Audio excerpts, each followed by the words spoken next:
desde las expresiones artísticas del pensamiento, la investigación y el compromiso incorruptible de ser dignos para ser libres.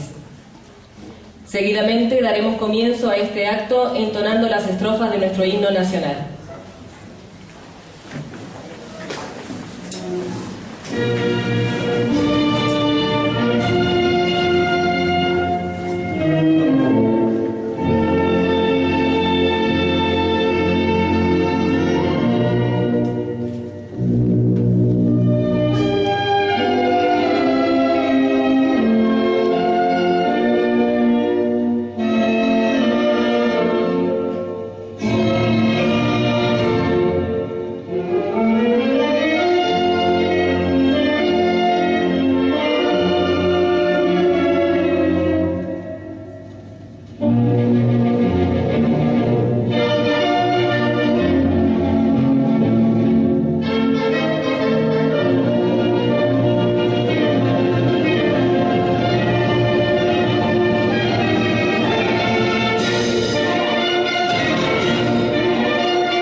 Damos así comienzo al 7º Congreso Nacional del Pensamiento Argentino Interdisciplinario, Historia, Economía Política, Cartografía, Biología, Matemática, Física y Tratados Internacionales de la Asociación Mutual de Trabajadores del Arte, la Cultura y Actividad Afines, AMTAC.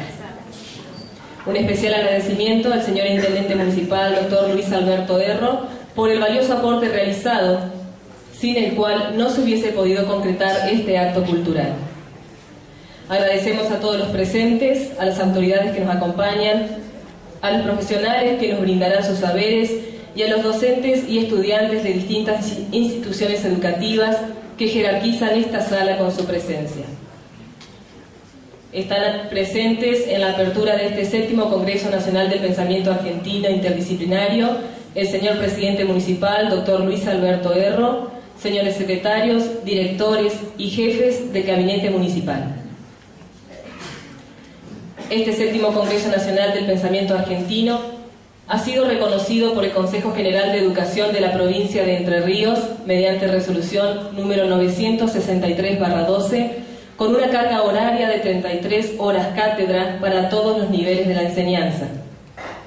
Ha sido declarado de interés cultural por la Secretaría de Cultura de la provincia, declarado de interés por el Instituto de Cooperativas y Mutualidades de la provincia, declarado de interés por el Poder Ejecutivo Municipal de la ciudad de Gualeguay por decreto 534/12, declarado de interés por el Honorable Consejo Deliberante de la ciudad de Gualeguay por acuerdo número 071/12, declarado de interés académico y cultural por el Rectorado de Guader por resolución 1085/12.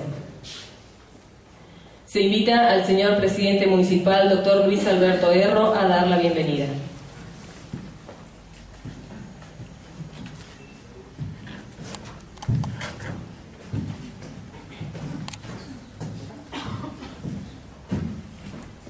Los micrófonos. Buenos días para todos. Bueno, la verdad que para nosotros es un honor que estén en Gualeguay este Congreso del Pensamiento Argentino.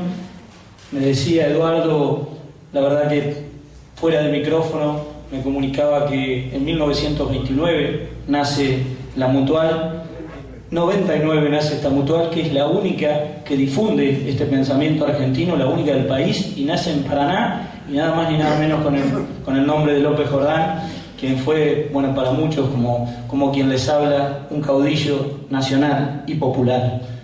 Simplemente eso, darle las gracias a ustedes también por participar, que sean bienvenidos y que bueno, que sea muy grata estadía en nuestra ciudad. Nada más, muchas gracias.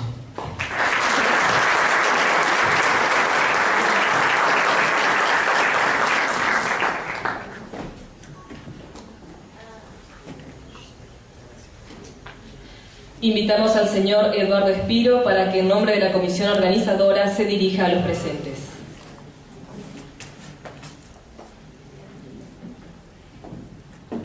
Muy buenos días y muchísimas gracias por venir, por confiar en nosotros. Gracias en particular y principalmente al señor Intendente Municipal por el valioso aporte que ha hecho para que esto se concrete. Para nosotros es fundamental salir de la ciudad de Paraná y entrar a recorrer los departamentos, a donde generalmente no llegan muchas cosas que sí quedan en la ciudad de Paraná por ser la capital. Así que hacer este tipo de esfuerzos solos no podemos hacerlo, pero sí con la ayuda, en este caso desde la Intendencia de la ciudad de Gualeguay, hemos llegado hasta aquí, y con la colaboración de amigos, porque muchos de ustedes han visitado seguramente en la ciudad de Paraná los congresos anteriores realizados por nuestra asociación mutual. El objetivo es ensanchar el horizonte del conocimiento, trabajar sobre las materias sociales y tratar de comprender los problemas, dónde nacen, por qué nacen y cómo podríamos resolverlos para hacer nuestra vida más digna, que es lo que todos queremos. Así que les agradezco muchísimo y les agradezco a todos los profesores que van a estar acá, los disertantes que nos van a brindar sus saberes, sus conocimientos, para que podamos, ya les digo, seguir estudiando, revisando, investigando y aprendiendo muchas cosas que de otra forma se nos serían negadas. Muchísimas gracias en nombre de la Asociación Mutual de Trabajadores del Arte y la Cultura, y espero que estas dos jornadas sean realmente formativas. Gracias a todos.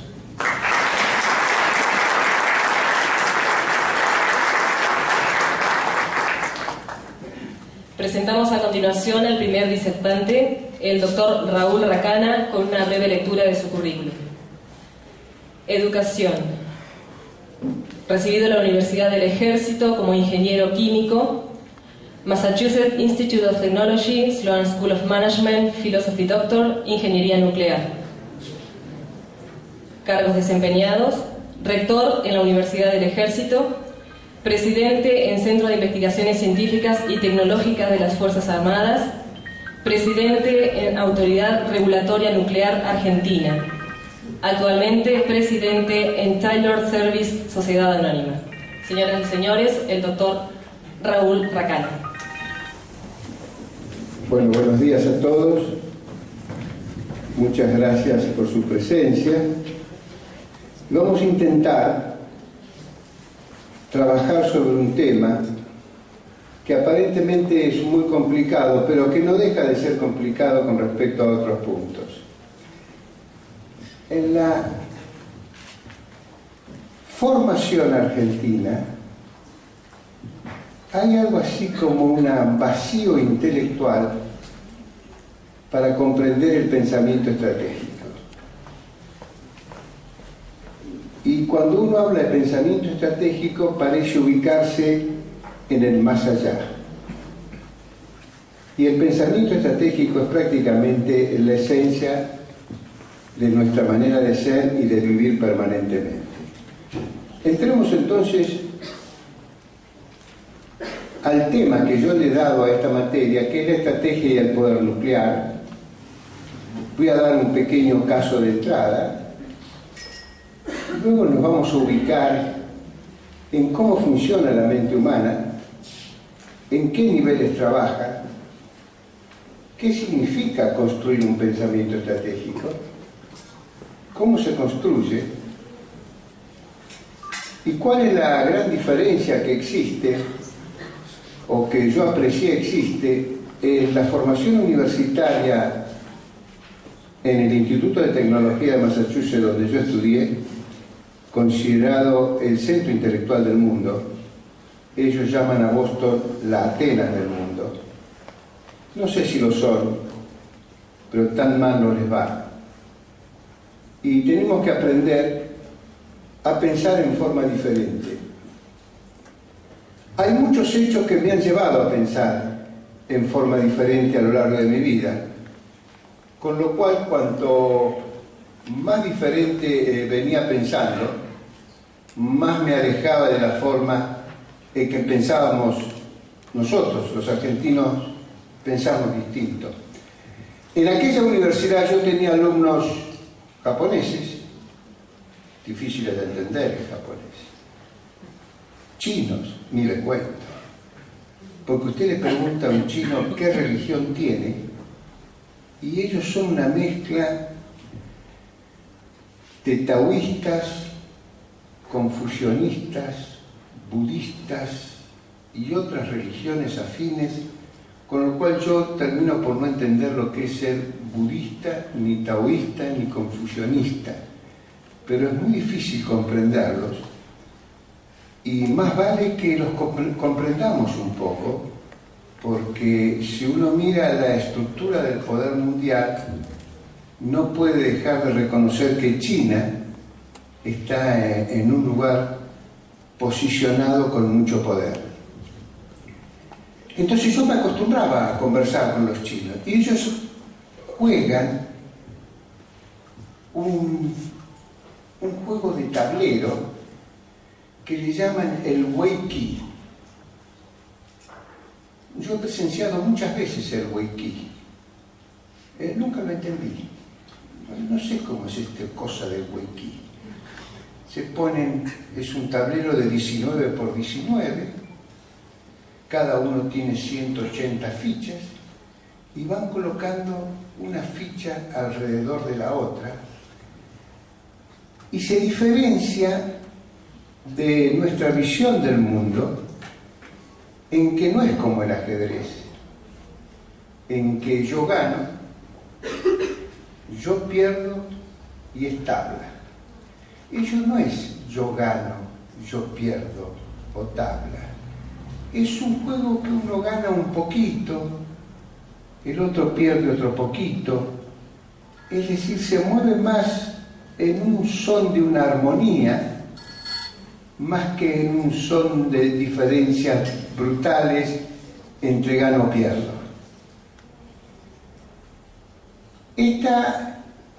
Esta forma de ver el mundo es distinto, porque ellos creen que el poder se va construyendo con la suma de poderes independientes, aislados, como si uno nunca los hubiera visto, y entonces aparece un poder por un lado, un poder por el otro. Y si ustedes empiezan a pensar el mundo como una suma de poderes, van a ver cómo lo empiezan a ver en forma distinta. Como no tenemos el pensamiento estratégico, que ya lo vamos a ir definiendo qué significa, que se basa fundamentalmente en la dialéctica de las voluntades, no aprendemos a comprender que solo puedo construir un mundo diferente si puedo entender lo que el otro dice. Y puedo entender lo que el otro dice si aprendo a escucharlo. Cuando yo me voy alejando de esa visión de comprensión del otro, la estrategia se transforma en una forma imposible de ver el mundo. Y por eso van a ver que nosotros construimos nuestros modelos políticos en base a construcciones ideológicas propias, de forma tal que cuando nos juntamos con alguien, a los 5 minutos ya sabemos toda su lógica, lo que nos va a decir, lo que nos va a contar, quiénes son los malos, quiénes son los buenos, quiénes son los lindos y quiénes son los feos. Porque no podemos entrar a esa inmensa diversidad que es el pensamiento estratégico, que se culmina cuando uno, viendo el todo, puede hacer una síntesis. Veamos cómo se expresa esto en la realidad. Bueno, yo me dediqué a la ingeniería nuclear. Acá está, fácil. Solamente un pedacito. Tengo que tomar una decisión. Estoy sentado en el medio. Y tengo que entender los pactos internacionales. Para ello tiene que venir alguien a explicármelos cuáles son. Probablemente yo pueda conocer algunos, pero no todos. Cuando aparece la física nuclear, fundamentalmente, que implica el dominio,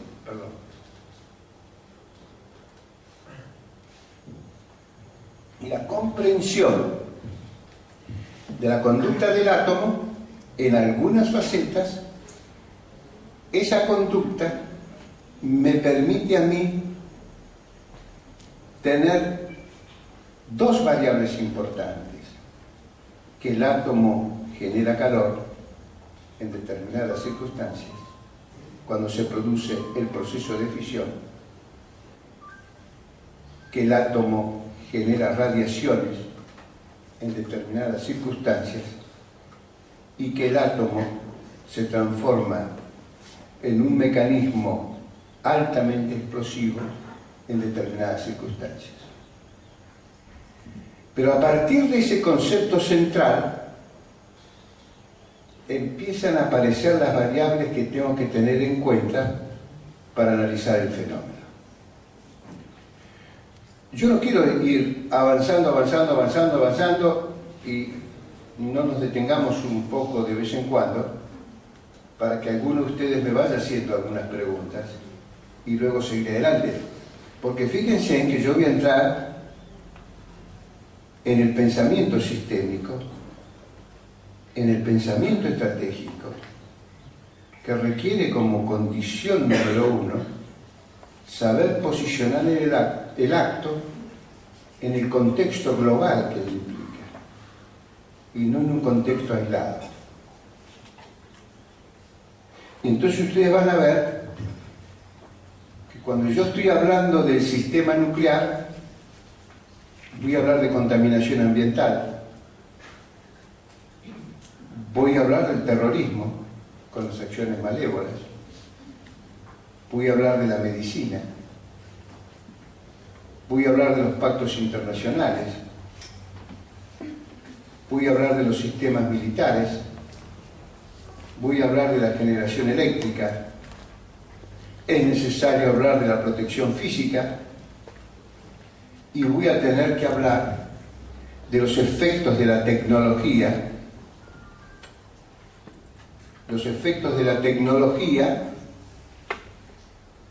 y su impacto en el desarrollo tecnológico nuclear. Como ustedes van viendo, la aparición del átomo como herramienta generadora de calor y como herramienta generadora de radiaciones produce un salto cualitativo importante a partir de la mitad del siglo XX, que implica su comprensión, pero no su comprensión aislada, porque en cuanto yo hablo de la electricidad, estoy hablando de un reactor nuclear que usa una tecnología nuclear que es apta para fabricar sistemas de armas de destrucción masiva y conlleva a lo que yo siempre he llamado el acta de rendición de los pueblos en el Tratado de No Proliferación de Armas Nucleares, que todavía no hemos tomado conciencia.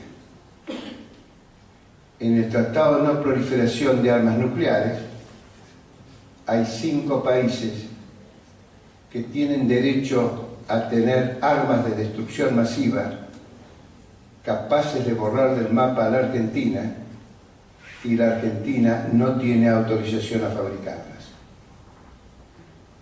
Con lo cual se repite la historia de la humanidad cuando los etruscos le ganan a los romanos allá hace más de 2500 años y le dicen: como condición de paz ustedes pueden usar el hierro solo con fines pacíficos, y nosotros solo con fines pacíficos podemos usar el átomo como herramienta generadora de calor y alternativamente como herramienta generadora de armas de destrucción masiva. Como ven ustedes, el tema empieza a complicarse a medida que vamos avanzando, y si seguimos para adelante, como vamos a ir haciéndolo a medida que avancemos, vamos a ver la electricidad con su campo de competitividad, vamos a ver los sistemas militares. Sorprendentemente, el mundo despega violentamente ahora a sistemas de armas de destrucción masiva y no masiva. Nosotros nos quedamos fuera de juego y lo vivimos el problema desde un enfoque exclusivamente localizado, porque no nos hemos entrenado a trabajar con 300 o 400 variables simultáneas para construir un pensamiento estratégico. Y como son tales las variables que tengo que meter en mi cabeza, solo puedo construir la estrategia cuando lo escucho al otro. Y por eso inventamos el cuento del largo plazo y el corto plazo. No existe ni el largo plazo, ni el corto, ni el mediano. Son estructuras mentales de poca monta. Lo que existe es la estrategia, que en el fondo significa quién soy yo y qué quiero ser. Porque en la definición de lo que quiero ser, empiezo a accionar sin equivocarme en el futuro. Todo lo demás se construye a partir de lo que quiero ser. El largo plazo aparece cuando yo tengo que construir una obra que me lleva un periodo de tiempo. Pero mal puedo construir un largo plazo si no defino quién soy. Y cuando definí quién soy, en el mismo movimiento dinámico en que voy proyectándome hacia adelante, voy viendo cómo se van cambiando las variables de ajuste que hacen que mi ruta se va reacomodando en función del tiempo.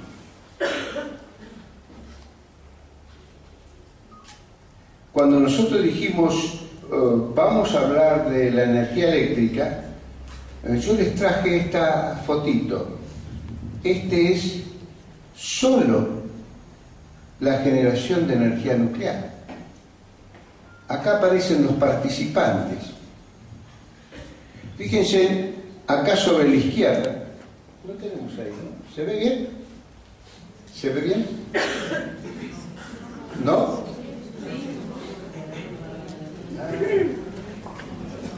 ¿Podemos ver? No podemos. Bien, pero tenés te voy a mostrar. Esto es para que vean. ¿Vieron el gráfico anterior? Había una lucecita que decía energía eléctrica. Fíjense ustedes ahora cómo yo voy construyendo mi sistema. ¿Tenés?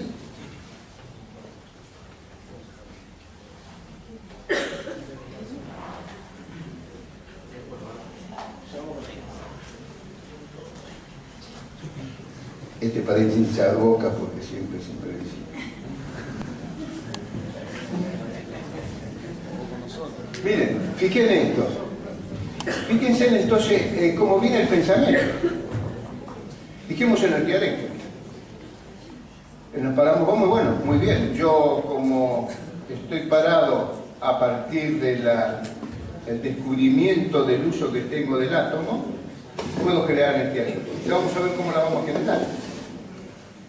Y entonces ya tengo que empezar a mirar un panorama un poco más amplio, un poco más profundo. Y el problema empieza que para poder generar la energía eléctrica necesito obtener el uranio.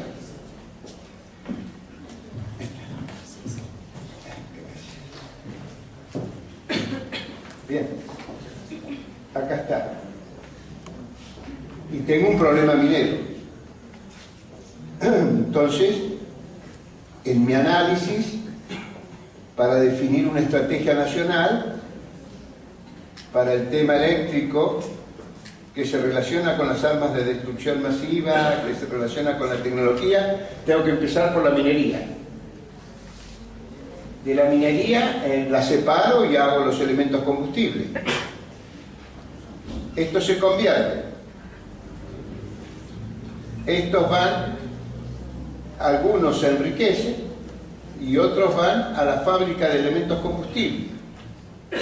La fábrica de elementos combustibles ingresa en una planta generadora de energía eléctrica que va acá, y esta sigue con los residuos a una planta de reprocesamiento y luego mando algo a almacenar y otra parte la reciclo para tenerla nuevamente en el proceso de la fabricación.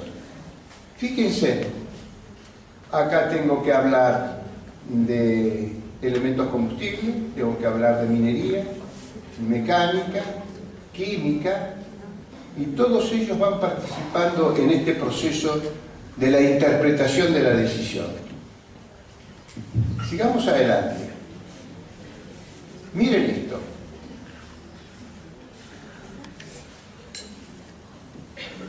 Nosotros normalmente,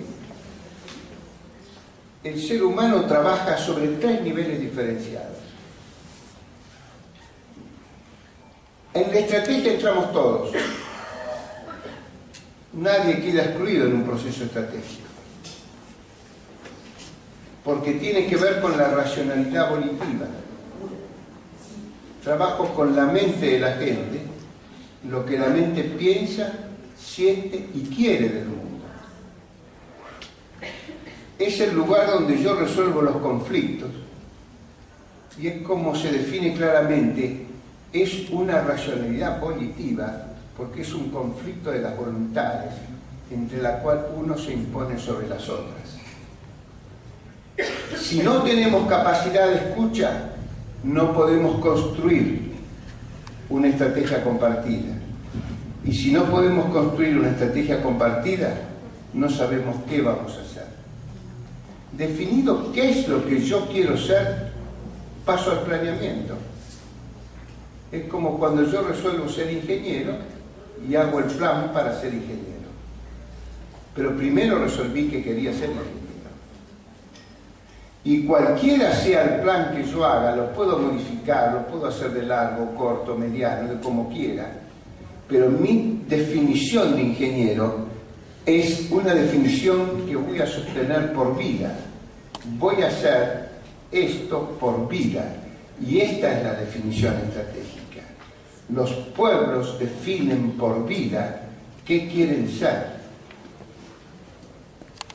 Y cuando los pueblos se oponen unos a los otros entre ellos mismos, generan lo que se llaman los conflictos, que es la incapacidad de tomar decisiones. Por lo tanto, si no sé lo que quiero ser, o si yo sé lo que quiero ser, y usted quiere ser otra cosa, cuando usted llegue al turno que le puede tocar para manejar las variables, va a construir un país distinto del que yo quería, y así sucesivamente. Con lo cual, la estrategia es el centro del conflicto. Los pueblos que construyen conflicto están condenados a desaparecer, porque el conflicto, según Hobbes, es la enfermedad más grave de una sociedad, casi sin solución. Y el conflicto se genera por una incapacidad de poder comprender cómo ve el mundo el otro. Después pasaremos al planeamiento, que es cómo se hacen las cosas, y finalmente pasaremos a la ejecución. ¿Dónde está concentrada nuestra educación? En operaciones. Los alumnos acá concentran su esfuerzo en aprender cosas. Y el esfuerzo hay que concentrarlo en pensar las cosas para poder hacer las cosas. Porque las variables son tantas que son muy difíciles de agruparlas en sí mismas. Ya les voy a dar algunos ejemplos de cómo esto se mueve. Fíjense ustedes entonces cómo nos vamos moviendo en el mundo actual. Esto lo vamos a ir viendo más adelante, pero solamente le quiero decir algo que es muy importante. Antes había un proceso de autoridad que se construía sobre la decisión. Hoy se construye sobre la negociación.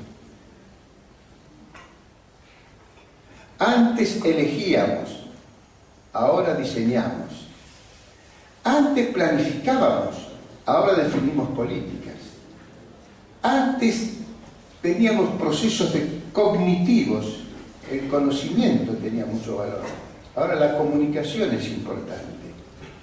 Y fundamentalmente, más que la relación de causa y efecto, es entender la intencionalidad con que se mueven las cosas.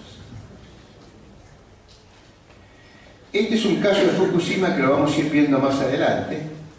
Acá vamos a ver la fuga de materiales. Bien, detengámonos un poquito acá. Acá tienen ustedes un reactor nuclear de potencia. Miren lo que es esto. Hay un reactor que está acá. Lo van a ver ustedes ahí. Este es el reactor. Acá aparece la física. Acá se produce la fisión. Acá se calienta el agua. El agua se calienta. Empieza a adquirir temperaturas y emite radiaciones en su proceso de fisión.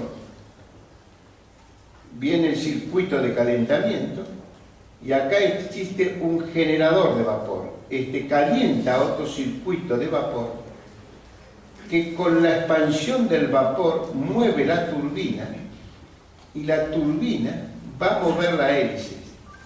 Y este propulsor es un propulsor de un submarino nuclear que se diferencia de uno que no es submarino nuclear, que en vez de poner una hélice acá, yo le pongo un generador eléctrico para generar energía eléctrica. y casi con la misma concepción de la generación del calor en el proceso de fisión, voy generando progresivamente un proceso de calentamiento de calor, transformando la energía nuclear en una mera caldera de cualquier dimensión que nosotros podríamos tener. Pero la discusión va a venir: ¿qué es esto del submarino nuclear y a dónde vamos?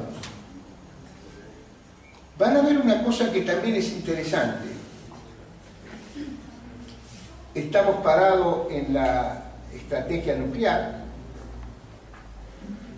Tenemos que entender la estrategia nacional y tenemos que entender los participantes, porque pareciera que nosotros, cuando nos discutimos, nos olvidamos del mundo. Yo el otro día, en mis años en los Estados Unidos, cuando uno logra que un chino hable con uno, con lo cual es algo difícil que el chino hable, el chino le va a decir que durante 2000 años ellos fueron el país más rico del mundo y que a partir de 1850 la penetración europea occidental destruyó a China. China vuelve a querer ser el país más rico del mundo, como fue durante 2000 años. Y entonces la pregunta de uno parado acá en la Argentina, yo no puedo ignorar que el movimiento de China, o el movimiento de Estados Unidos, o el movimiento de Europa, pueda ser considerado como variables ajenas a nuestro análisis de la situación. Pareciera como que nosotros nos clavamos en pensar que la alegría o la miseria nuestra proviene del precio de la soja en el mercado de Chicago. Y no creo que creamos profundamente eso, pero no podemos meter más variables en nuestra cabeza, porque no estamos acostumbrados a sentarnos en un equipo de 30, 40, 50 personas y que cada uno me vaya contando qué es China. Cuando uno analiza la guerra de Vietnam, por ejemplo, y se va a la década del 60 y ve Estados Unidos que mira a Vietnam como la prolongación del marxismo, leninismo, maoísmo hacia el resto del mundo, no entiende Vietnam. Vietnam es Vietnam. Vietnam quiere ser Indochina. Vietnam no quiere ser otra cosa.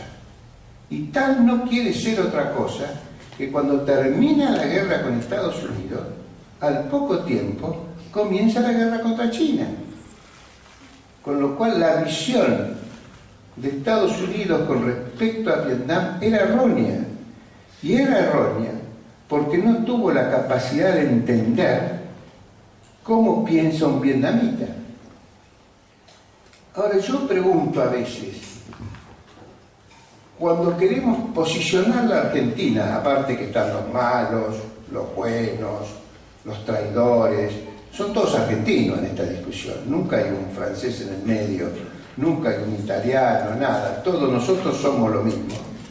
No nos hemos puesto a meditar sobre el contexto global de todo esto. Y fíjense que yo estoy tratando un tema sencillito, que es un tema de la energía nuclear. Y a medida que avanzo en la energía nuclear me aparecen nuevas variables. Fíjense en esto, por ejemplo. Acá tienen un Boiling Water Reactor. Es un reactor, lo mismo. ¿Vieron el del submarino nuclear? Ahora van a ver el de un generador de energía eléctrica. Volvemos otra vez al tema. Ahí tenemos la caldera. Ahí está la caldera. Caldera de agua caliente. Ponemos los elementos combustibles, los dimensionamos adecuadamente y ya está. Ahí está la caldera. La caldera calienta el agua, produce un calentamiento de agua, por arriba también. Esto mueve las turbinas mueve el generador y el generador me da la corriente eléctrica afuera. Ahora, ¿qué notaron ustedes de interesante en estas cosas?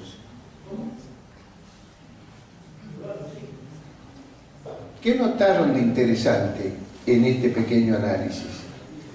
Que la caldera y que el sistema, de alguna forma, tienen mucho en común. Con lo cual, aquel que hace reactores nucleares de potencia para la generación de energía eléctrica, también puede hacer submarinos nucleares.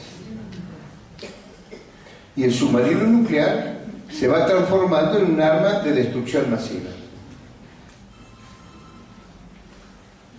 Ahora bien, hasta ahora habíamos hablado de submarinos nucleares, reactores nucleares, la energía eléctrica competitiva en el marco internacional, y acá ven, en forma simplificada, ¿ven? China está acá y tiene todo un sistema de misiles,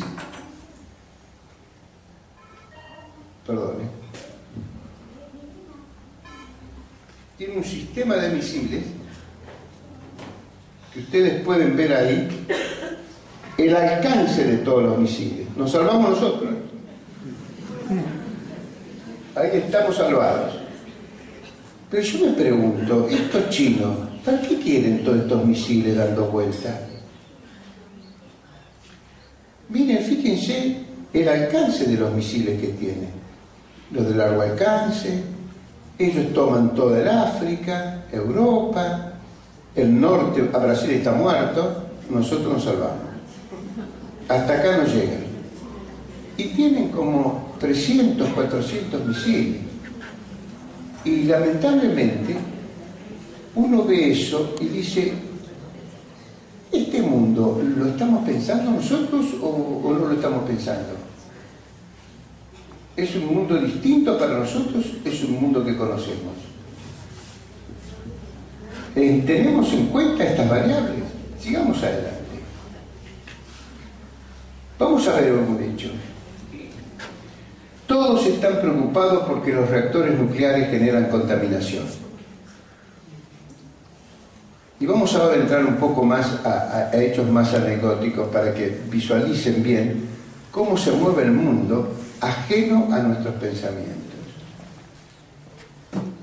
Entre los últimos 50 años, el mundo explotó 2.408 bombas nucleares. Le repito el número por si no lo escucharon. 2.408 bombas nucleares fueron explotadas en la humanidad. 1.000 de ellas en el desierto de Nevada. Tuve oportunidad de estar en el desierto de Nevada y ver la explosión, la secuela de la explosión de una bomba atómica de 1.4 megatones. 1.4 megatones es más o menos equivalente, vamos a ser modestos, unas 100, 150 Hiroshima. Es decir, una bomba que tiene una potencia 150 veces más grande que Hiroshima. Esa bomba se explotó a 50 kilómetros de Las Vegas. Ahora, razonemos un poquito, pensemos que estamos en la ciudad de Córdoba y yo voy a hacer una experiencia para tirar una bomba piloto atómica en Pampa de Achala. ¿Se les ocurre pensar que nosotros vamos a aceptar una cosa así? No se nos ocurre.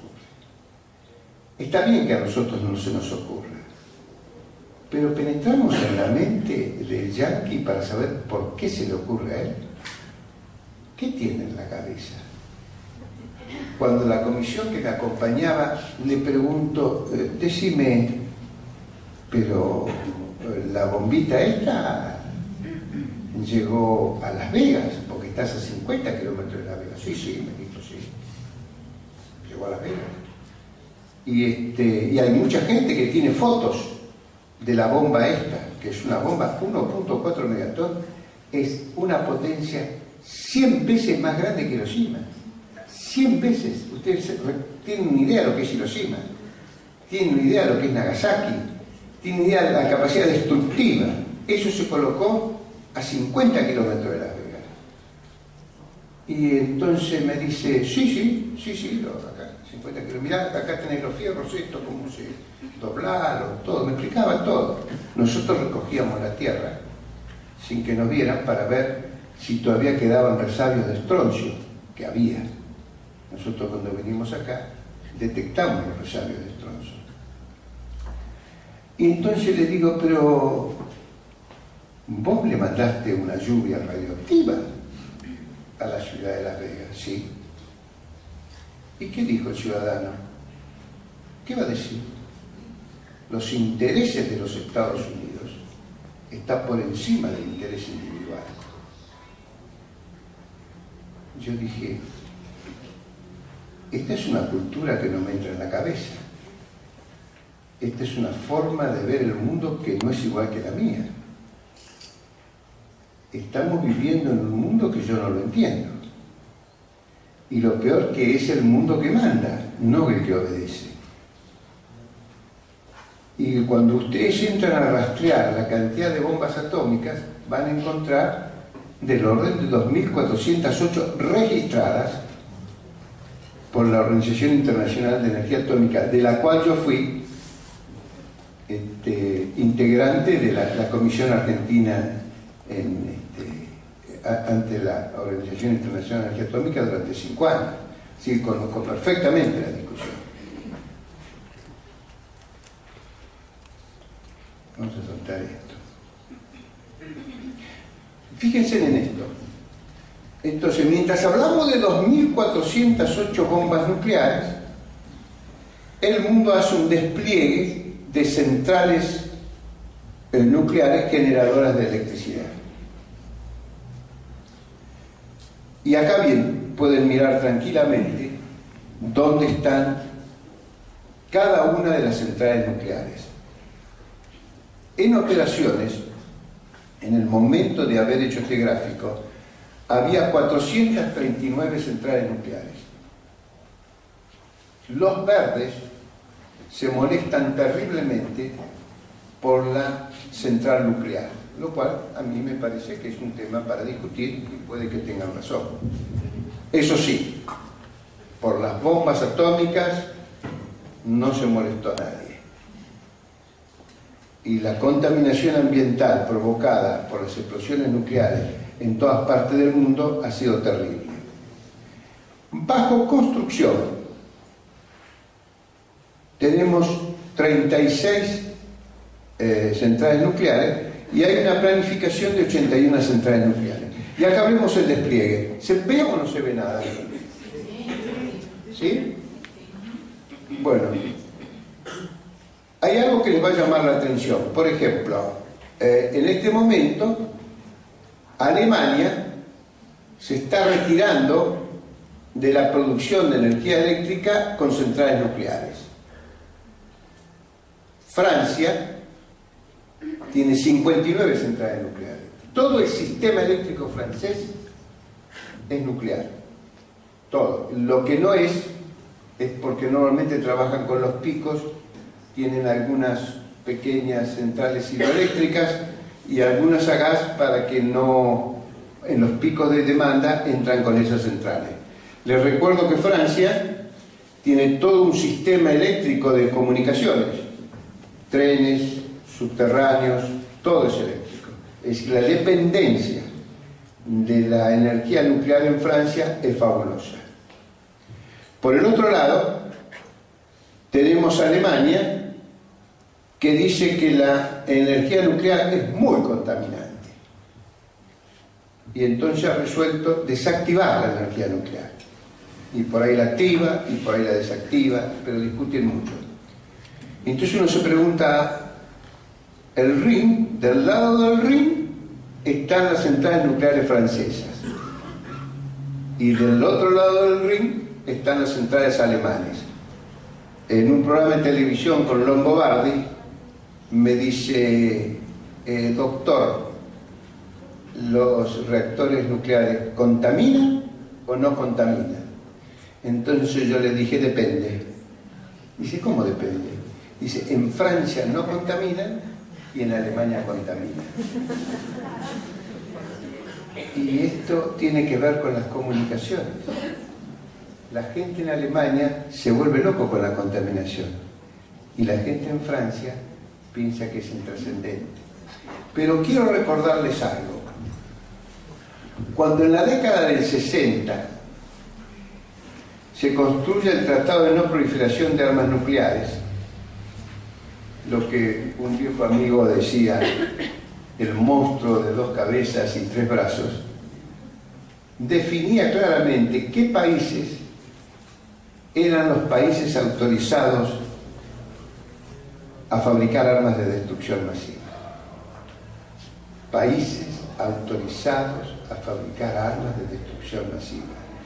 Esto significa que en el extremo de la tensión del conflicto, si yo tengo bombitas atómicas, tú tienes que hacer lo que yo digo. En ese tratado de no proliferación de armas nucleares, 5 países fueron autorizados a tener armas de destrucción masiva. Francia, Estados Unidos, Inglaterra, Rusia y China. Se colaron después los hindúes y después los pakistaníes.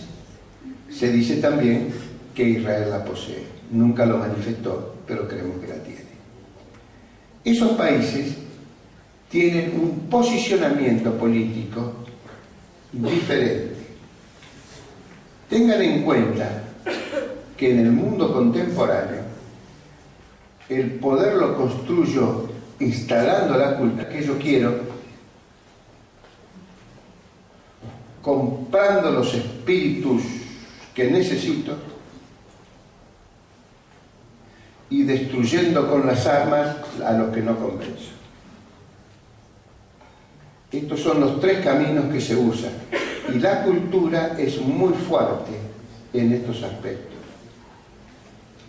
Esto está volviendo un poco a un libro bastante abandonado que es el de Sun Tzu, el arte de la guerra, que ahora está de moda en los campos comerciales, que decía que las grandes guerras se ganan o la victoria se logra antes de librar la batalla, y que los grandes triunfos se logran cuando yo entro a una ciudad sin librar una batalla.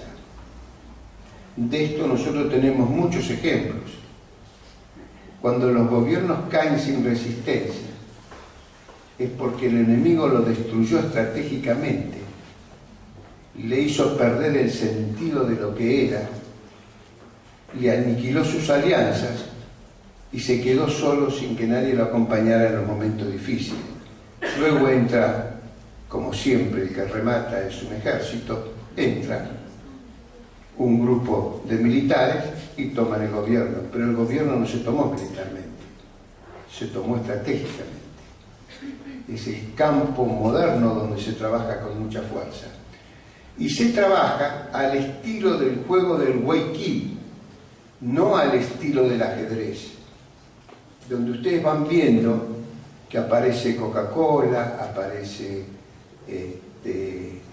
empresas como General Electric, McDonald's, cada uno tiene en sí mismo una pequeña estructura de poder dentro del poder global y alguien tiene que coordinar la suma de los poderes independientes para construir el poder real. Esto es el Weiqi, donde yo voy ganando porque voy tomando diferentes áreas para definir el poder general mío frente al otro. Por eso cuando uno intenta entender el Weiqi, no puede, no le da la cabeza, porque ellos van tomando diferentes partes del tablero dominan una parte y otra parte, y entonces al final dice uno, he ganado, y el otro dice, has ganado, y yo miro y no entendí quién ganó ni quién perdió, porque no puedo entender la lógica de la construcción del poder por partes pequeñas y subliminales, que es la estrategia con la cual se mueve en este momento el mundo y China en forma particular. Ustedes agarren el mundo y van a ver que los gerentes de marketing dividen y segmentan los mercados por áreas geográficas, por personas y por productos, que son las tres dimensiones más importantes. Entonces, de acuerdo al poder adquisitivo y la característica de la persona, de acuerdo al segmento de mercado, de acuerdo al lugar geográfico, yo voy a construir el poder en esa área geográfica, que representa a lo mejor una colonia, que significa a lo mejor un lugar donde se haga comida rápida, o que significa a lo mejor una Coca-Cola. Todo eso va construyendo la estrategia. Por eso, cuando alguien intenta pararse en la estrategia, debe considerar todas las variables para ver cómo yo puedo estar parado. Porque no es cuestión de decir, bueno, los americanos son todos malvados y me lanzo contra los americanos con una fragata de 2x2 y me destruyen antes de abrir la boca. Pero eso es la esencia de la complejidad. Ustedes van viendo, yo ya estoy mirando, empezamos a hablar de una cosa muy puntual y la cosa más puntual empieza a complicarse. ¿Cómo? En Alemania no quieren y en Francia sí quieren. Estados Unidos paró su construcción pero mantiene sus centrales. Estados Unidos debe tener 120 centrales aproximadamente en operaciones. La Argentina tiene 2 en operaciones y 1 en construcción. Así como nos cuesta entender el mundo en su conjunto, nos cuesta hacer la tarea en su conjunto hasta en su más mínima expresión. Por ejemplo, nos cuesta infinitamente hacer un reactor nuclear, porque un reactor nuclear tiene a lo mejor 1 millón de cables y 1 millón de caños. Y recuerdan que nosotros habíamos hablado de estrategia y de planeamiento. El planeamiento es el arte de la coordinación. Coordino las actividades de todo. Pero la coordinación no es quizás un profundo conocimiento, es una gran actitud frente a la vida. Es como yo siempre doy como ejemplo a los que van a visitarme a mi casa. Yo tengo una linda biblioteca, y miren, todos miran la biblioteca y me dice, ¿tenés tal libro? ¿Y qué hago yo? Empiezo a buscar libro por libro en toda la biblioteca porque no la puedo ordenar. Y no es porque no me da la cabeza para ordenar la biblioteca, no tengo la actitud ni la aptitud para ordenar la biblioteca. Entonces lo importante es ordenar la biblioteca. Yo siempre cuento una anécdota cuando llegué a los Estados Unidos. Ingresé en la universidad, el Instituto de Tecnología de Massachusetts. Poco conocido acá, algunos lo conocen, otros no saben lo que es. Es considerada la universidad más importante del mundo. 1 de cada 10.000 americanos sueñan con entrar ahí. Yo debo reconocer que entré porque yo era minority. ¿Saben lo que es minority? Minority es un ser semidespreciado en la sociedad. Y como tenían que cubrir las vacantes de los semidespreciados, porque lo exigía el gobierno, había un cupo de un 10% dentro de lo que yo entraba con los negros. ¿Y los negros para qué? No aparecen en el Instituto de Tecnología de Massachusetts ni disfrazados de mono. Se hacen los liberales, pero ahí no entran. Entonces cuando usted les pregunta, dicen, pero acá no veo ningún negro. Dicen, no, a los negros no les gusta la matemática. Bueno, esto es un tema importante. Yo viví también el momento en el cual se conmemoraba los 10 años que una negra insolente se fue a sentar en un asiento de un blanco. Por eso a mí cuando me hablan de la democracia, que viví esa democracia, con el desprecio al negro, me di cuenta que la democracia solo tiene valor cuando el 100% de los ciudadanos son parte de la democracia. Porque si vamos a excluir al 20%, podemos hacer esclavos del 20%. Y esa democracia yo la viví con el 20%, pero no venía todo el caso. Llegué ahí y yo era el que tenía que sobrevivir. Y para sobrevivir tenía que saber cómo pensaban. Primer paso central que hace el estratega: conócete a ti mismo, conoce a tu enemigo, conoce a tus aliados. ¿Se acuerdan de esta famosa frase que todo el mundo repite, pero no saben qué quiere decir eso? Entonces yo tenía que conocer al enemigo. El enemigo eran estos hijos de perra que no me querían dar el título, y yo tenía que ganármelo examen tras examen. Entonces lo primero que hice fue revisar todos los exámenes que se tomaban en la universidad. La universidad tenía una biblioteca donde estaban todos los exámenes, uno por uno. Entonces yo miraba las preguntas que hacían, porque uno por ahí, leyendo las preguntas que hacen, más o menos cree que puede seguir adelante. Todos los exámenes eran diferentes, no había un examen igual a otro. El profesor enseñar, nada. Ahora yo aprendí como nunca. Como decía un alemán, un portugués, dice: el método de esto es muy fácil, dice: ojos bien abiertos, traseros bien cerrados. Así que uno se volvía loco, no dormía para poder entender. Y era muy duro, porque cuando le dan una beca de acá de la Argentina para ir a estudiar, uno no puede fracasar. Entonces lo primero que descubrí es que el por qué nunca lo preguntaban. Entonces, ¿por qué no lo preguntan? Entonces a mí tampoco me interesa el por qué. Yo, ustedes habrán visto una amplitud filosófica fantástica. A mí lo único que me interesaba era pasar el Rubicón y quedar del otro lado. Nunca preguntaban por qué. El segundo problema que descubrí es que el conocimiento no era importante. Lo importante era la resolución del problema. Por lo tanto, a nadie le preguntaban nada relacionado con el conocimiento de nada. Esto me recuerda hace unos 15 o 20 días, la señora que trabaja en mi casa tiene una chica que estudia en la universidad y me pidió que le ayudara en economía. Entonces le resolvía yo los problemas de economía. Y fue al examen.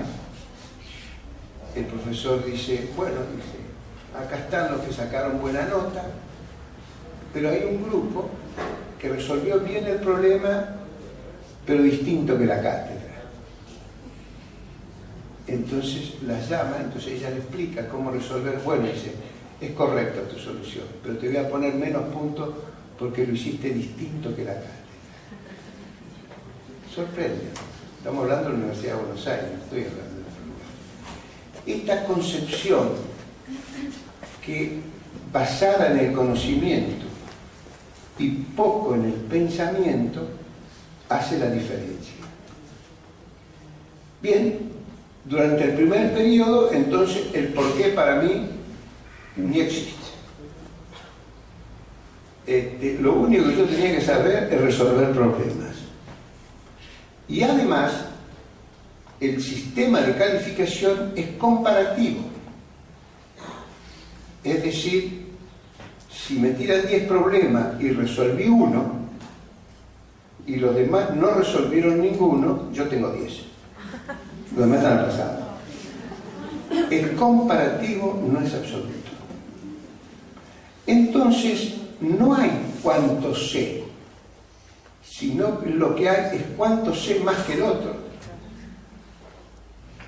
Por ejemplo, había materias fáciles y uno entraba en la trampa de la materia fácil. Yo no, porque yo había estudiado profundamente la mente de estos trogloditas para que no me destruyeran. Entonces, ¿yo qué hacía? me había dado cuenta que cuando la materia era fácil había que estudiar contrarreloj. Había que terminar más rápido que los demás. Eran materias, con preguntas eran fáciles, pero uno no tenía tiempo de contestar todas las preguntas. Por lo tanto, mi entrenamiento era contrarreloj, no saber con velocidad. Porque para que tengan una idea, si uno aspiraba a un programa doctoral, sacar menos de B era quedar fuera de juego. Y allá se divide A, B, C, D, E y se hace una curva de Gauss, y los que tienen A y los que tienen B, no importa cuánto bueno o malo sea usted. Todo siempre fue a libro abierto. Entonces descubrí que el objetivo no era aprender, el objetivo era pensar, razonar. No era perder tiempo en aprender de memoria las leyes. Las leyes había que entenderlas, no repetirlas. Si yo las entiendo, las puedo aplicar. Si no las entiendo, no las puedo aplicar. Entonces, llegué al examen doctoral. Y el examen doctoral son 3 días. Y yo les doy este ejemplo para que vean ustedes cómo esta primera fase de la enseñanza se posiciona más en el proceso de planeamiento y coordinación, más que en la fase de las operaciones y conocimiento. Es en la coordinación, el planeamiento es lo que más importa. ¿Sí? ¿Cómo pienso las cosas? ¿Cómo resuelvo pensando? Y uno aprende a tener seguridad en pensar, porque aprende a pensar. Y llegó el examen del doctorado. Entonces me presento, me dice el advisor, que hay un profesor que le aconsejamos que se presente al doctorado, porque si no le aconsejan, no entra. Y el doctorado, le digo, ¿es difícil? No, me dice no. ¿Y cuál es el temario? No, dice, todo lo visto en su vida. Entonces uno se sienta, todo lo visto en mi vida. ¿Y qué? Bueno, con libro abierto, no, señor. El doctorado es todo libro cerrado. 3 días que le hacen preguntas, un lápiz, un papel y de casualidad una goma. Durante 3 días respondiendo a preguntas. Yo digo, ¿por qué hacen esto? Porque el que no tiene capacidad de síntesis no puede aspirar al doctorado, porque no entiende el mundo en un punto. Y si no tenés capacidad de síntesis, no podés recordar el pasado. Y entonces tenía un sentido, porque había alumnos que tenían una inmensa capacidad analítica. Eso era para ser ingeniero, pero la capacidad de síntesis era para ser abogado, para ser doctorado. Por eso cuando, no sé si ustedes habrán tenido la oportunidad de leer el libro de Conducción Política de Perón, y no lo hago desde el punto de vista político, sino es un libro muy interesante para leer. Perón dice que la conducción no se aprende, se comprende. Y que si usted no tiene capacidad de síntesis para entender la conducción, no puede hacer un análisis del hecho para dividir la tarea entre las partes. Y si bien los argentinos, he notado que muchos tienen capacidad de síntesis, no son valorados por esa capacidad. Y al no ser valorados quedan casi excluidos dentro del sistema de promociones. Y aparece un profesor de una materia dirigiendo una organización, cuando el profesor tiene una tendencia más a una capacidad de análisis más que una capacidad de síntesis. La síntesis es muy difícil llegar a construirla con facilidad. Entonces, fíjense, hemos empezado con ese primer gráfico, estamos hablando de energía eléctrica y hasta ahora estamos tratando de entender cómo funciona el sistema. Vamos viendo. Algunas medios aburridos, me parece. Acá está. Esto está extraído, dato cierto, 2.480 experiencias nucleares, con una potencia de 530 megatones. Acá viene un hecho muy importante.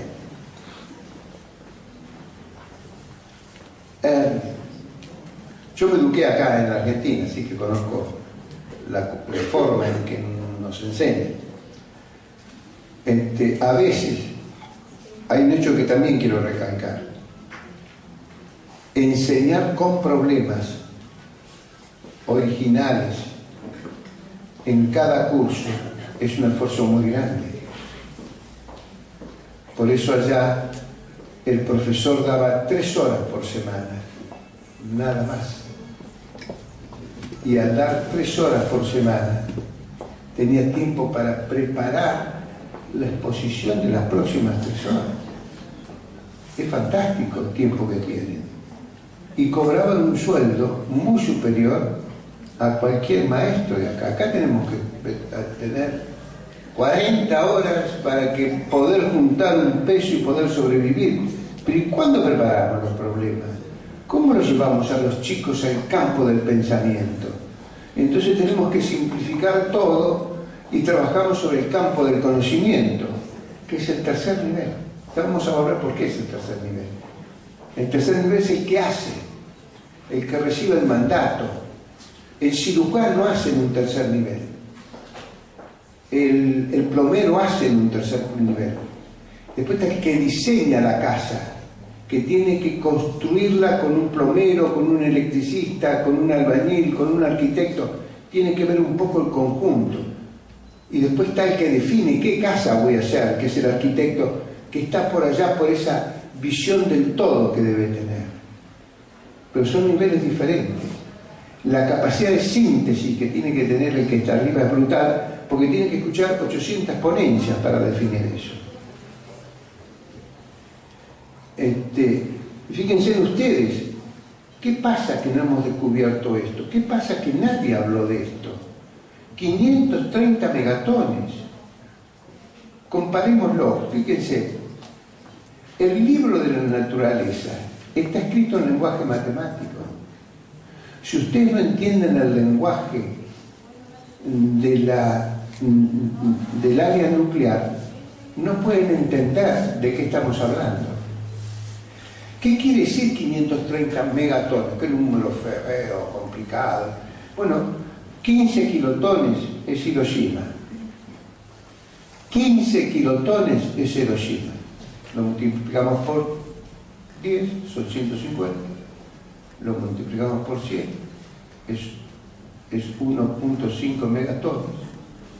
Lo multiplicamos por 3, son cifras calculables. Miles de bombas equivalentes, potencias equivalentes a Hiroshima. La humanidad la lanzó, la explotó, la tiraron sobre Argelia.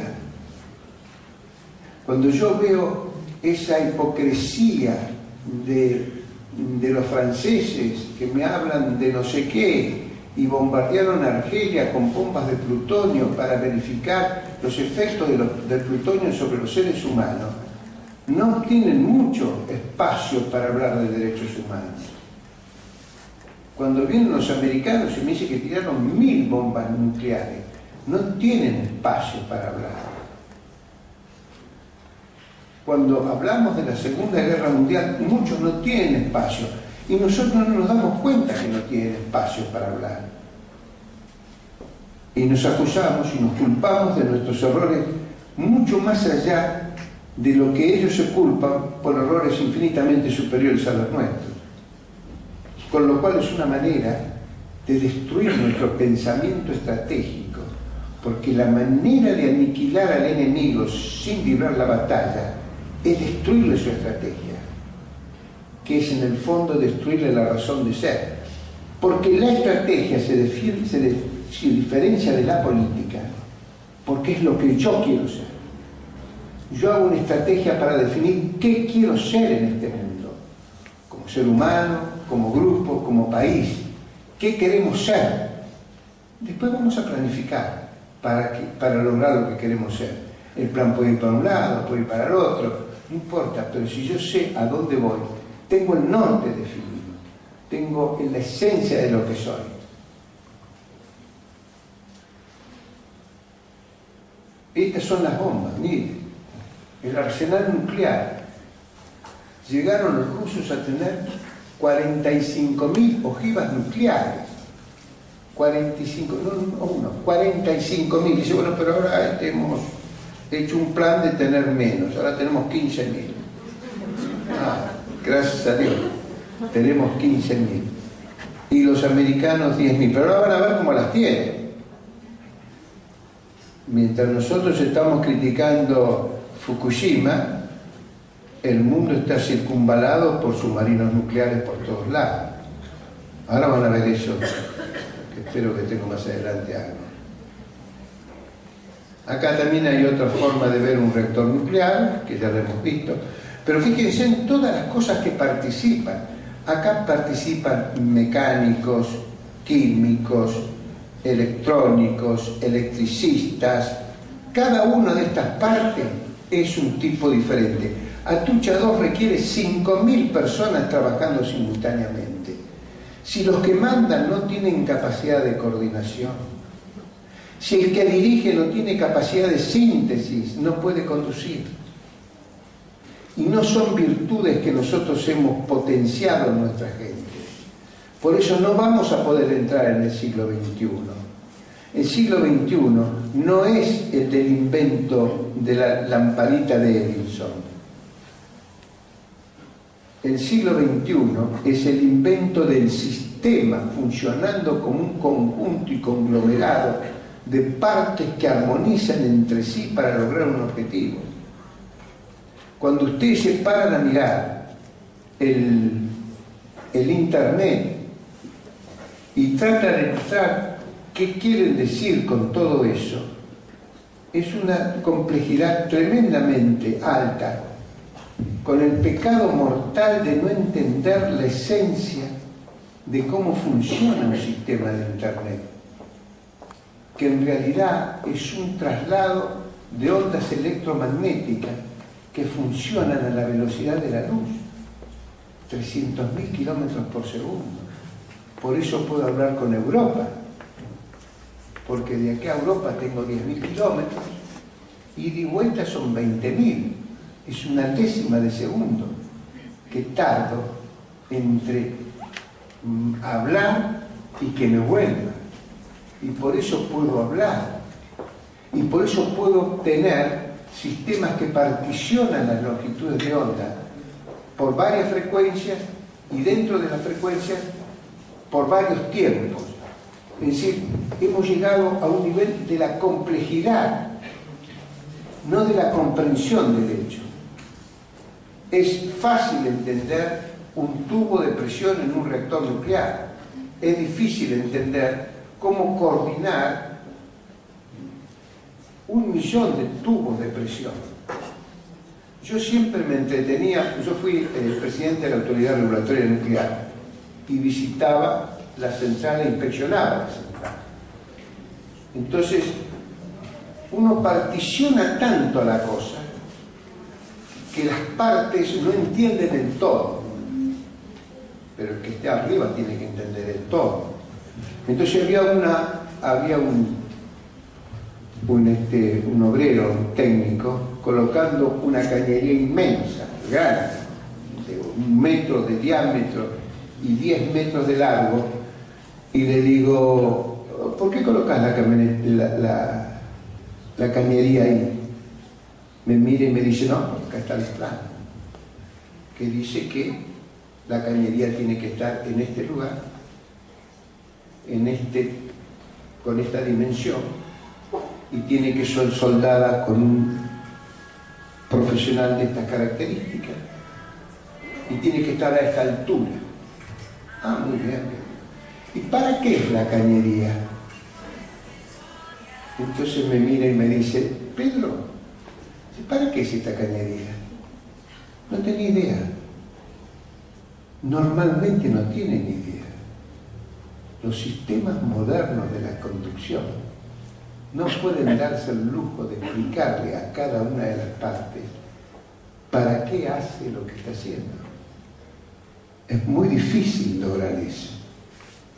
Y así se va construyendo desde una organización centralizada, donde cada uno hace la parte dentro de un contexto del todo, de un todo que no puede fracasar. Pero esto requiere una potencialización de la coordinación. Esto significa que cuando ustedes lleguen a mi casa y me pidan un libro, yo tengo que saber exactamente dónde está el libro, en la medida que haya potenciado mi valor y actitud de coordinar más que de aprender.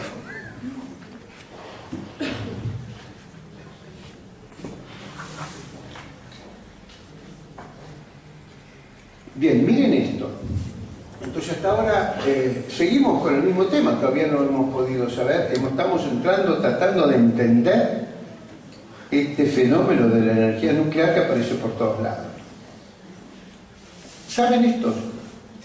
¿Saben lo que es el espectro de la radiación?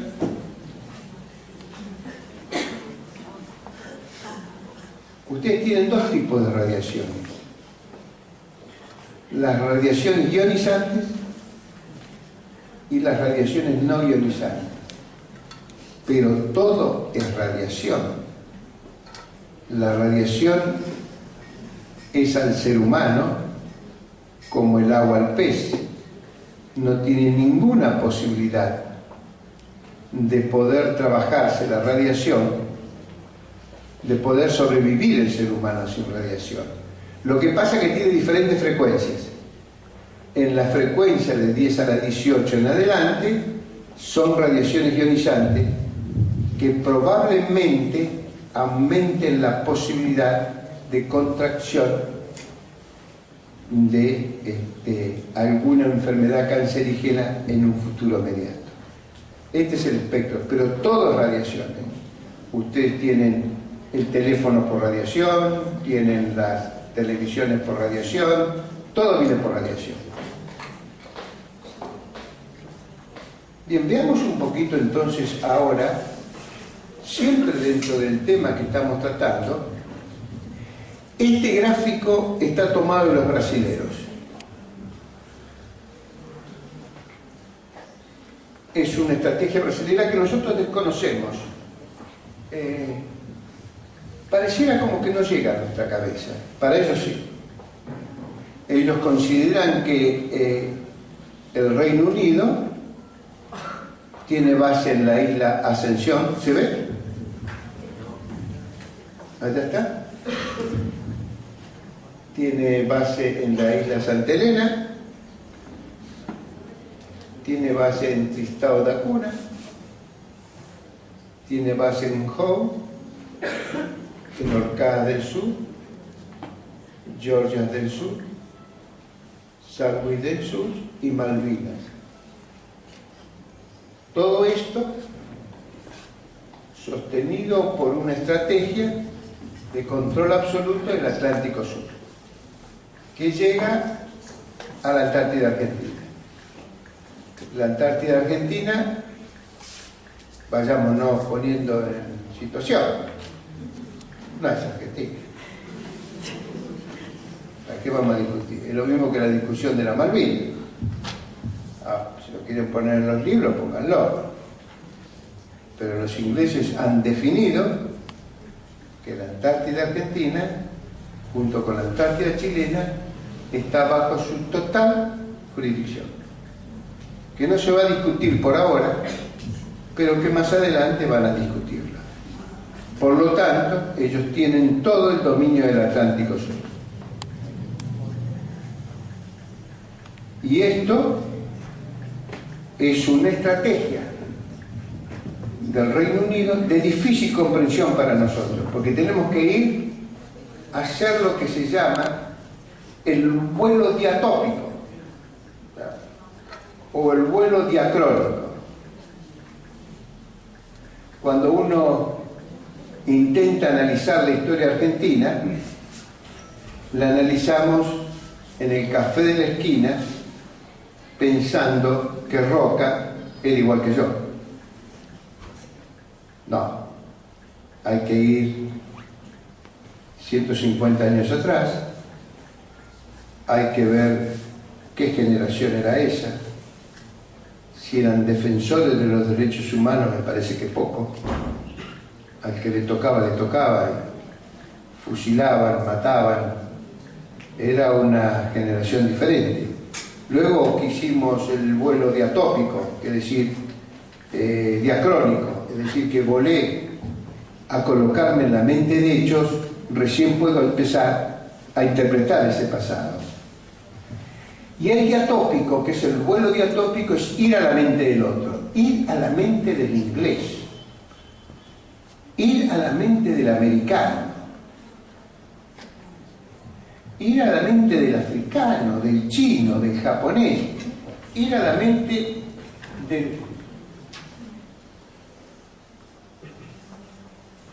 ir a la mente de cada uno de ellos, porque como es la estrategia, es una dialéctica de voluntades que tiene una característica,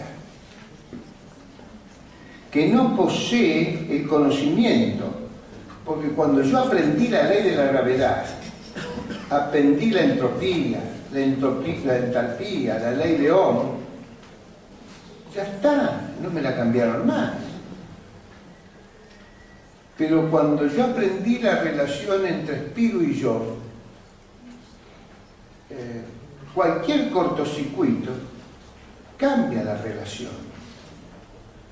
Mientras que las leyes de la naturaleza tienen características inmutables, las leyes del ser humano tienen la variabilidad propia del conflicto de las voluntades. Y este es el que va diseñando en cómo se tiene que mover el mundo. El mundo que se avecina no es igual al que tuvimos.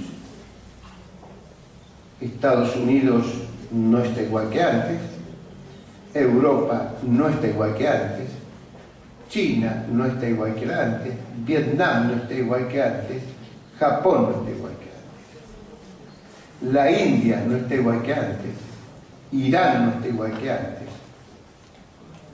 Entonces podemos hacer muchos análisis, pero ¿sabe cómo yo podría hacer un análisis consistente? Si tuviera un equipo de trabajo donde alguien me contara qué pasa en Irán, donde otro me contara cómo es China, si logra saber cómo piensa un chino, que otro me contara lo que es Japón, que otro me contara qué pasa con los argentinos, que pensamos casi ideológicamente, nos ponemos pantallas ideológicas que no nos permite interpretar las cosas más allá de eso. No, no hables con este, es un gorila. No, este es un peronacho de cuarta. No podemos interactuar. Y lo más triste de mi vida es que nunca encontré a un peronista que me explicara qué es ser peronista, aunque todos siempre dicen que saben qué es ser peronista. Tampoco encontré a un gorila que me explicara qué es ser gorila. Porque lo más difícil en la estrategia es el pensamiento de Mao Zedong cuando dice: conócete a ti mismo. Y conocerte a ti mismo no es tan fácil. ¿Por qué pienso lo que pienso? ¿Por qué siento lo que siento? ¿Qué es lo que me lleva a estar en contra de esto? ¿Por qué no puedo establecer un diálogo? ¿Por qué no me estoy dando cuenta que en un mundo conflictivo que se avanza, con luchas de poderes por todas partes, yo no soy capaz de sentarme y pensar la Argentina en un contexto real, no en un contexto aislado, donde yo digo qué es lo lindo y qué es lo feo cuando es muy difícil decirlo? Yo aprendí esto en mi familia, ¿vio? La tía perversa que siempre le cuenta cuentos malvados de la familia y que usted no logra entender cómo funciona la familia. Bueno, esto requiere una apertura mental muy grande un grupo de trabajo muy intenso y una interacción de voluntades poderosas. Bueno, esto de calentamiento global podríamos hablar mucho. Fíjense, estamos tomando aquel gráfico de partida. Contaminación del aire. Miren esto. ¿Saben lo que es esto? Miren esto. ¿Quién sabe lo que es eso? ¿La ven? ¿Saben lo que es? Esa es la primera computadora. Miren lo que era. Una basura. Apenas sabía sumar y restar, y de casualidad. Todo esto lo inventan. Esto creo que lo hace el proyecto de la aeronáutica de los Estados Unidos. Pero miren lo que hacen. No tienen ni ton ni son. ¿Cómo pueden hacer estas cosas? ¿Quién fue el imbécil que hizo esto? Su costo, acá en la Argentina los hubieran puesto presos, porque habían gastado fortuna para hacer una suma miserable. Esto es una cosa fantástica. Bien, ahí tienen un submarino nuclear. Debería dar algunas características del submarino nuclear. ¿Por qué? Porque a pesar de que nosotros vivimos absolutamente convencidos que el mundo se mueve por el precio de la soja en el mercado de Chicago, y el resto de las variables son intrascendentes y no tienen ninguna importancia, algunos imbéciles se dedican a hacer submarinos nucleares. El submarino nuclear entra bajo el agua y no sale por 6 meses. Nadie sabe dónde está. Bueno, acá está.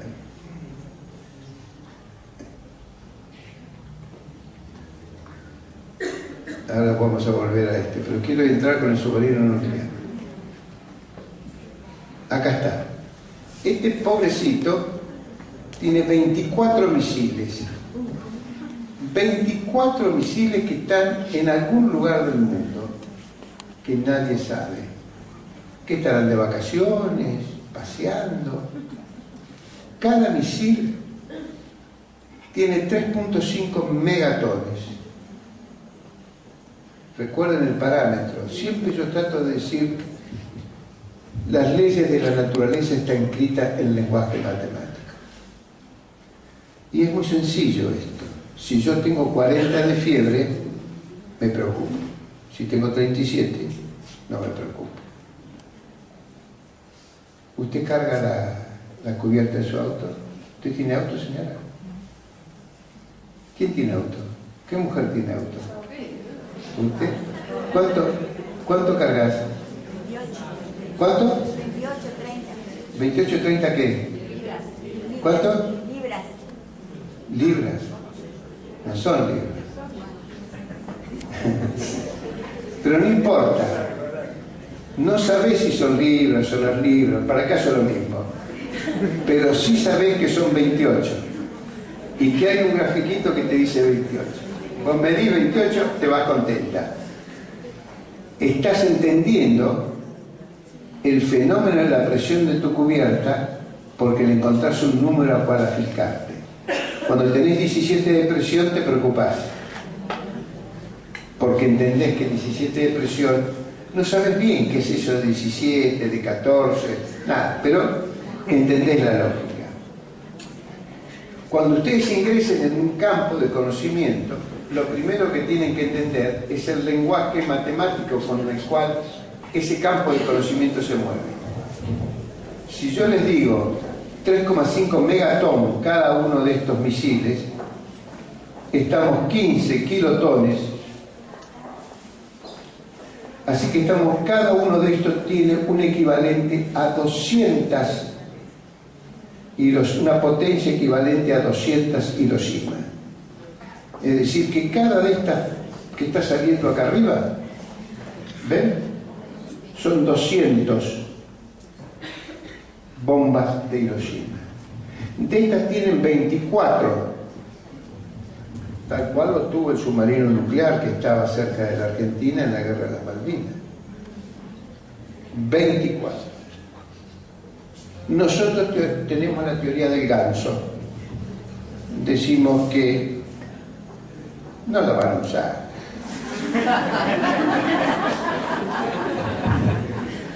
Claro, las hacen, pero no las usan. ¿Y para qué las hacen? Para intimidar. Pero nadie intimida algo que no va a usar. Yo solo intimido con algo que yo pienso que va a usar. Pero para nosotros no va a usar. Entonces, como no va a usar, es una variable que descartamos en nuestro análisis y volvemos a la variable central, que es el precio de la soja en el mercado de Chicago, que nos dará la grandeza o la miseria. Es muy débil esa posición estratégica. Me manipulean la soja y nos morimos todos de hambre. Tenemos que pensar un país un poco más complejo. O si no, salir a hacer, por ejemplo, trabajo de investigación y desarrollo con lógicas del siglo XIX. Los trabajos de investigación y desarrollo son organizaciones altísimamente complejas. Cualquiera de ustedes entra a Twitter, Facebook o cualquiera otras de ellas que están dando vuelta, o el BlackBerry, o los emails. Ustedes ven que son organizaciones muy pesadas, no son personas. No hay personas que puedan hacer esas cosas. Eso fue de otra época. Entonces, por eso este es el mundo del planeamiento, es el mundo de la estrategia. Cuando Steve Jobs saca el iPad, ¿cómo se dio cuenta el imbécil ese que yo quería un iPad? Claro, él se dio cuenta que yo quería un iPad y tenía la capacidad tecnológica de hacerlo. Por eso es fundamental el aprendizaje técnico para poder comprender la relación que existe entre lo que yo quiero poner en el mercado y lo que yo puedo hacer. El sistema se monta de esa forma. Mira, acá tienen las pequeñas bombitas, pobrecitos, ahí las tienen abandonadas. Miren cómo salen. Tienen 10.000 kilómetros de distancia. 10.000 kilómetros. Quiere decir que la ponen ahí en la isla Ascensión y de ahí nos bombardean Córdoba, Buenos Aires, desde un lugar que no sabemos desde dónde lo tienen. Ahora son unos imbéciles estos ingleses. Gastar 3.000, 4.000 millones de dólares para hacer esos submarinos. Qué pavotes que son, ¿para qué los quieren? Si no los van a usar. No, están equivocados. Y acá hay una frase, fíjense en ustedes, en este submarino, el promedio de edad es 23 años. Cada submarino tiene 24 misiles. Multiplicado por 3.4 megatones, ¿cuánto me da? 3 por 4, 12, 3 por 3, me da casi 100 megatones, con la capacidad de destruir Latinoamérica. Los tienen ahí metidos, esos chicos, son 150 tipos, con esa capacidad de combate. ¿Dónde estamos nosotros que no nos damos cuenta de eso? ¿Qué estamos pensando?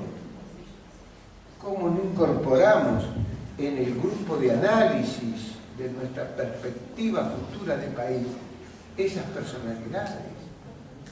¿Cómo es posible que alguien piense que puede construir una estrategia sin pensamiento colectivo? ¿Y cómo puede pensar que puede construir un pensamiento colectivo si no es capaz de escuchar el pensamiento del otro?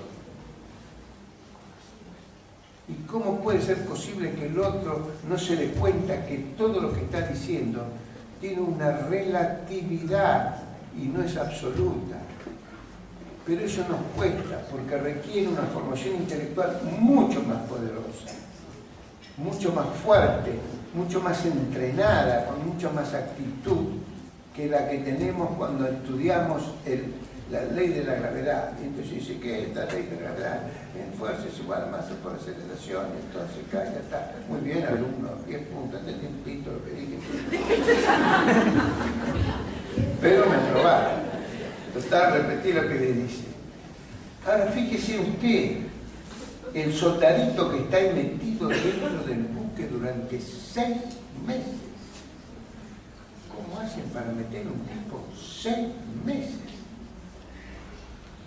Lo que usted dice, aquí, que lo que usted escucha aquí, que lo que usted hace aquí y que lo que usted ve aquí, permanece aquí. Así lo educa. Esto es fantástico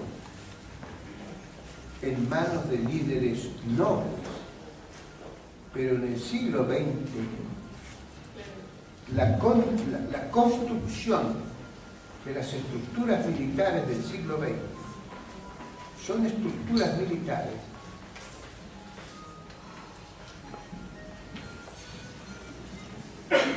me echa.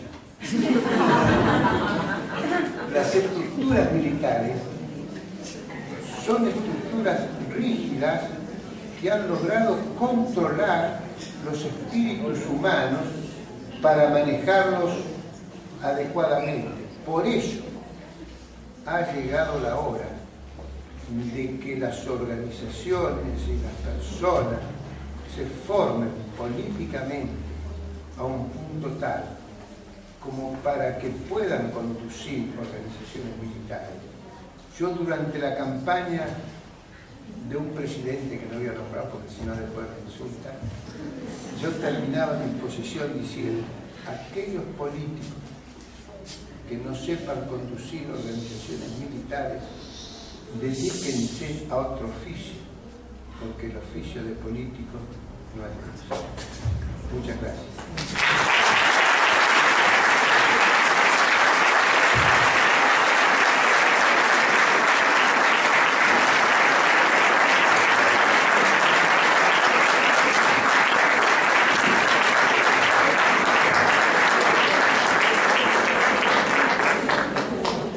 Declaramos abierto ahora un momento para preguntas y respuestas.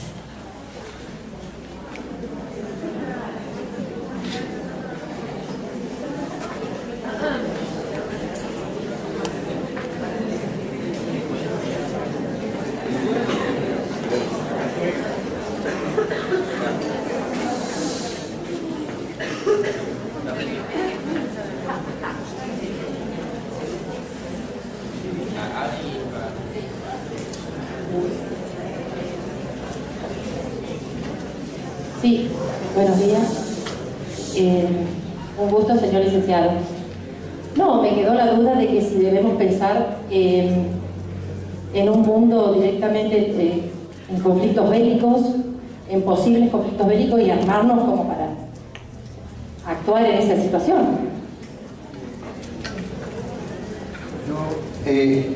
Es muy interesante su pregunta, pero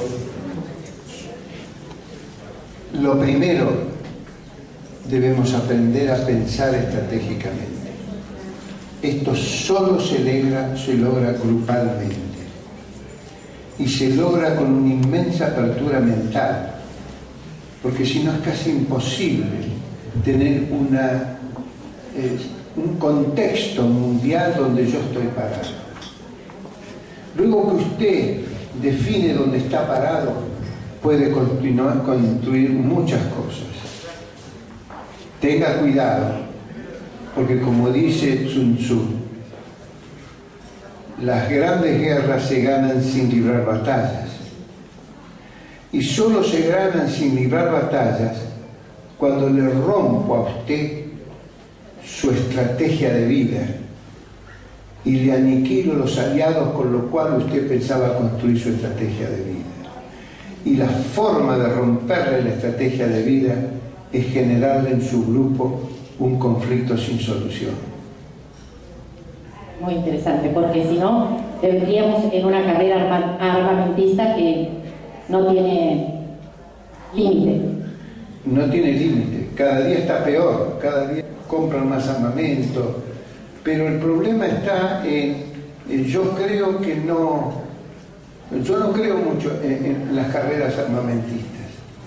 Yo creo en la capacitación del personal para poder enfrentar situaciones que puedan ser muy agudas. Por ejemplo, la imagen que yo poseo es un deterioro muy poderoso de la institución militar nuestra, asociando personajes que vestían uniforme con conductas poco santas o poco honestas y transfiriéndole eso a la institución.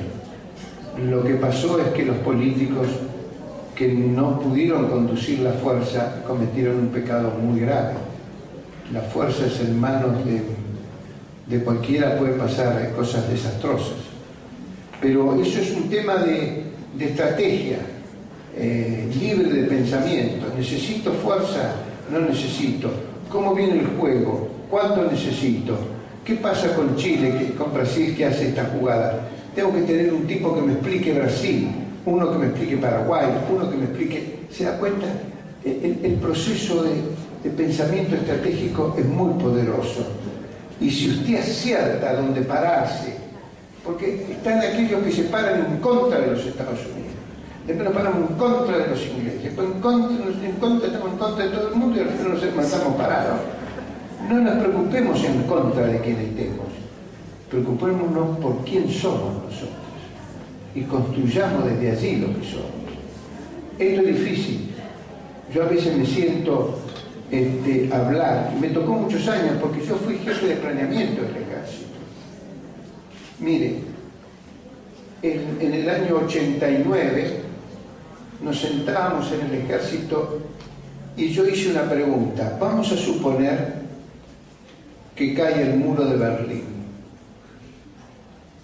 Entonces me miraron los 40 oficiales que estaban delante mío y esbozaron una sonrisa no muy grande, porque como yo era el más antiguo, no podían hacerla. Pero saltó uno y me dijo: mi coronel, eso es un imposible. Un año después cae el muro de Berlín. La estrategia debe prever todas las alternativas posibles y construirse sobre lo que yo quiero ser.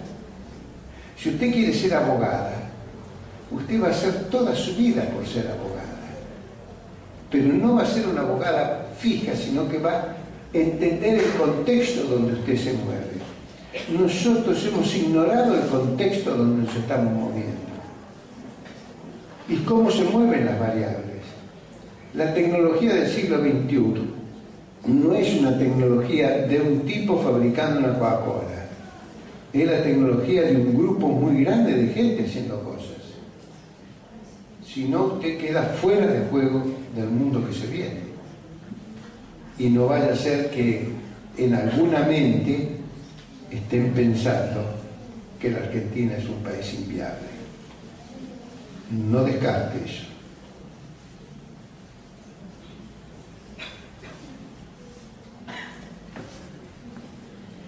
Despedimos con un fuerte aplauso al doctor Augusto Mario.